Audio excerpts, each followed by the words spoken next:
This is an overview of the Ordinary Objects home UI. This is the screen that you see after you log in.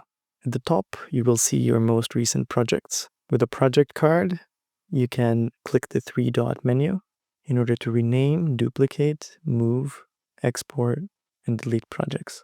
In order to create a new project, you can click one of the buttons in the top right, specifying an iPhone or a MetaQuest project. If you wish to start with an example, templates are available at the bottom and also in the sidebar. Tutorials are available under the recent and also on our YouTube channel via the View All link. You can create a new workspace by pressing Create Workspace and confirm. New projects will be created within this workspace. Project can always be moved to a specific workspace. A workspace can be renamed and deleted. In order to switch teams, you can click the drop-down in the top left.